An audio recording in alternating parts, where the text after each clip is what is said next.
Hey, what's up guys? Today's video I'm going to show you how to fix your Roblox closing or automatically crashing. So if you have been using Roblox in a web browser, you're going to have to fix something within your web browser. So select this three-dot icon, scroll below, select Settings. Under Settings, select Privacy and Security. Then here select Third-Party Cookies.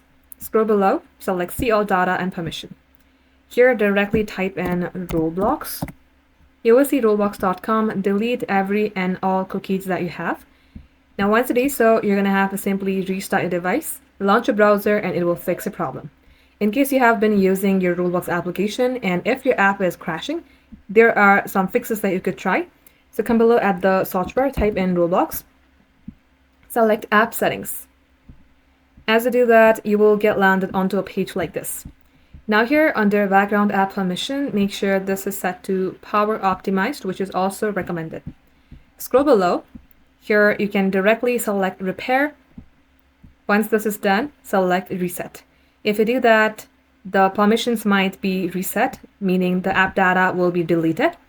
But if this repair fixes your problem, you do not need to select reset again. Now once this has been reset, you're going to have to restart your device. Come below at the search bar, type in Roblox, and it will definitely fix your problem. If it's still not working, then the last fix you could try is uninstall your Roblox app and then simply reinstall again. It will definitely fix your problem. Thank you for watching.